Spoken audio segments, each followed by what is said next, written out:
So, good afternoon, everybody. I have the pleasure of having with me today Anne Weidenbach, member of the cabinet of the Energy Commissioner Kadri Simson. Many thanks for being with us, Anne. It's really a pleasure to have you. Thanks a lot for inviting me.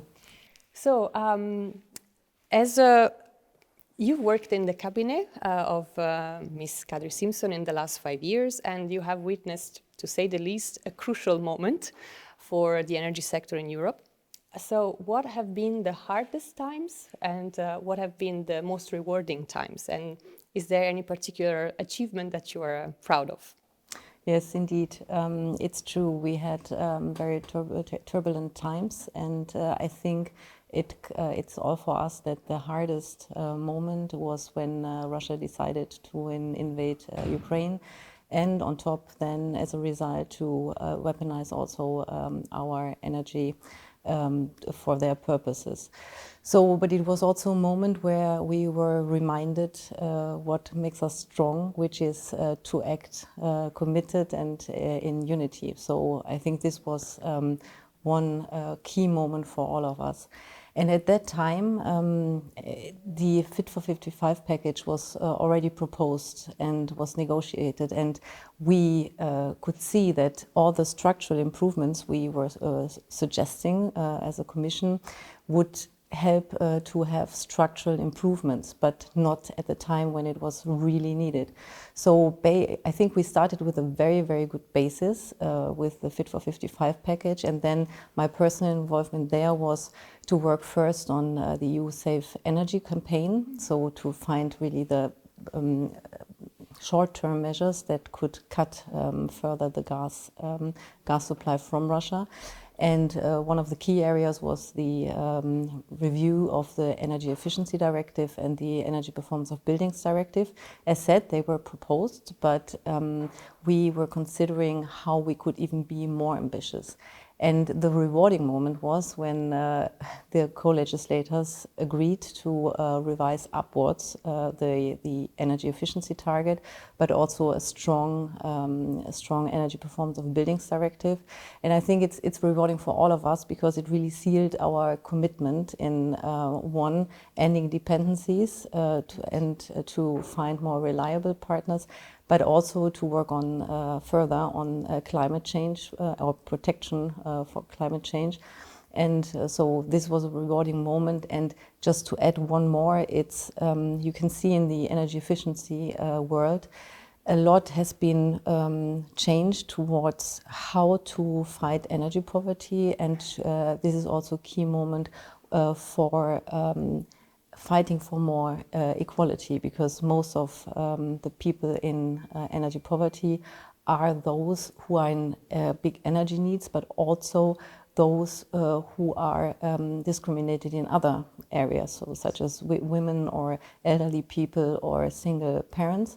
And there it's also a rewarding moment to see that also those provisions which empower and protect vulnerable persons now entered into force. Absolutely, very nice. And I like the endorsement of the council, which was basically a proof that you were right, and even reviewing upwards the targets. I fully understand. And yes, also what you said on energy poverty and all the difficult categories that were even more heavily impacted by the crisis.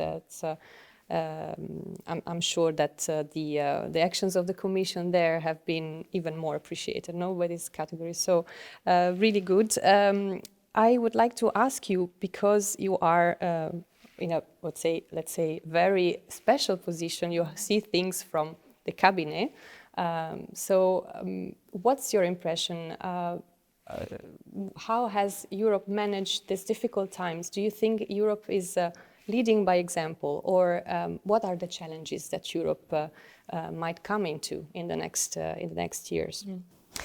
I think Europe is unique in a way that we are the ones who committed to have a climate neutrality target by 2050, and we have a very sound legislative framework. And in COP28, we suggested from the Commission side global pledges on renewables and energy efficiency, and to work together on having energy efficiency first considered in policy making, in investment decisions. And I think this results from our very stable and ambitious framework. I think we can see with the Repower EU plan, which is now 2 years old, so we are celebrating the second birthday, we can see that we are on a really good track. Almost all targets set by Repower EU had been achieved.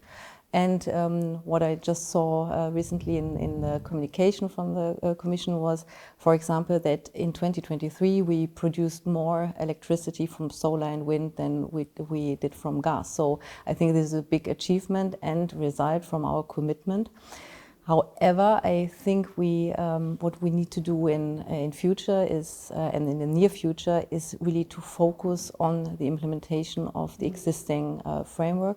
And with all the experience we have, I think we can, maybe not leading, but sharing good practices we have in the EU with our partners internationally, and also to learn how other countries are implementing their policies to deploy renewables, to improve energy efficiency.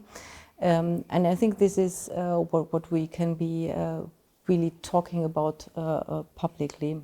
And another angle is it will be key to find investments and financing for renewables and energy efficiency and grids. For energy efficiency, also as a good example, we have the Energy Efficiency Financing Coalition established last year. And there it's really about how public financing can leverage private investments.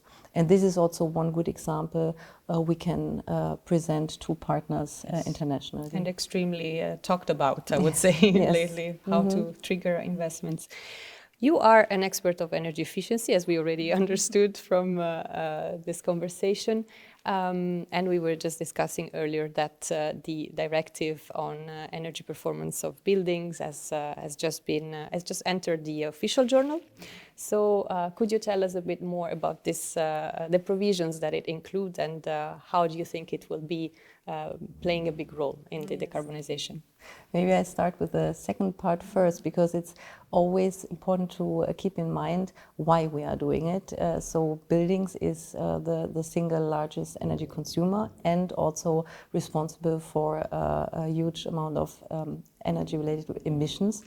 And if we look at the building stock in Europe, there is a huge amount of buildings that were built in before 2000, the year 2000, and they will stay. Some countries more than others. Indeed, thinking of indeed, Italy. Indeed. Yes. And they will be existing in 2050. So, and if we check what is happening, only 11% are somewhat renovated, and only 1% up to now are improving the energy efficiency through renovation. So, and this must change. And again, one of my, let's say, close to my heart topics is the fight against inequalities and energy poverty. It's also that we cannot live in societies where people are living in houses that are unhealthy, that cost all the money they have or not have, and where they rely on support. So we really need structural changes, and this is what the EPBD, the Energy Performance of Buildings Directive, will deliver on, together with other enabling framework. So the EPBD is only one part focusing on buildings, but we have the Renewable Energy Directive talking about what shares of renewable energy should be consumed in buildings. We have eco-design and energy labeling. We have the Green EU taxonomy and the Recovery and Resilience Plan. So there's plenty of things. But what the EPBD is doing on new buildings, it sets the new gold standard. So it means that they are zero emission buildings from 2030 onwards. And it means that they consume, of course, less energy, and that the on-site use of fossil fuel is ending. And this is the new gold standard for new buildings, but only a small amount of buildings are relevant in this regard because, as I said, 85% of the building stock is old. Renovated, yeah. Indeed, and that's why there are new provisions on renovations for buildings, and this is important for me. It's not that we ask individual homeowners to renovate their houses. Themselves, yeah. No, it's about asking member states for the residential building to see how they can provide measures at national level, for example, fundings or schemes to encourage for renovations of buildings. And it's about lowering the average primary energy consumption of buildings. Yes. And there are targets for 2030 and 2035. It's a bit different in the non-residential area, where we really ask member states to set maximum energy performance thresholds. And then these thresholds have to contribute to lowering the energy consumption of buildings. So it's the minimum energy performance standards. And then also an important achievement is that new buildings have to be solar ready. This is one of the achievements from REPowerEU. And that we don't subsidize fossil fuel installment of fossil fuel boilers anymore, and this will come pretty soon, so 1st of January 2025. Okay. Since it's a lot of work for member states, the Commission is now working on guidance notes that are either required by the law, but also where member states ask for support documents. And I think it's good. The aim is really to deliver good examples, what has been done already in other member states that could be replicated in another member state, and this is of particular importance. Wonderful. Thank you very much, Anne. And as usual, I'm going to ask you also a few questions for our Lights on Women initiative. The energy sector is a sector where there is an overrepresentation of male, or to put it the other way around, women are underrepresented, especially at higher career levels. So I wanted to listen to your experience. I wanted to know how satisfied you are of your path so far, and also if there has been some moment of difficulty, but also moments where you thought, okay, I can do this, and then this eventually happened. So. Yes. Yes, I must say I'm really happy and also grateful for especially the last period, which was working for an EU commissioner in energy at that time, of course. I must say that I'm not a young professional anymore, and what helped me was to realize what I've achieved and to build on this trust. That's one thing, and experience shows that if you focus on it, it's not only your own achievement, but also you were able to have achievements because others supported you, and this is what helped me to rely on my experience and the trust in people I know. And it's not only one way, so if I ask for support, then I'm also happy to provide my support. And in this way, trusting on this helped me to make steps. To go forward, yes, very nice. Importance of having strong relations for support, for mutual support. But if you had to name one role model, like one woman who was a big source of inspiration for you, who would that be? Yes, I thought about it several times. It's not one person. It's there are some in the Commission, in the German regulator, for example, but also outside from stakeholders, I must say. But you ask about one person, but maybe I will try to say what they had in common. Yes. And continuing with the trust, it was clearly that they showed trust in my work, my person. Then that they had a role of mentorship, they were willing to be a mentor. And this is key, I would say, to find someone who is a mentor. And you said working in the energy sector, it also means working in a sector where gender roles are still alive. And what they had in common is that these persons never applied these gender roles. And that was also inspiring for me. Absolutely. So we always conclude this kind of interviews with a message to the younger generation. So is there a message that you would like to give to women who are maybe approaching the energy sector, but they are hesitant for whatsoever reasons? What would be your encouragement for them?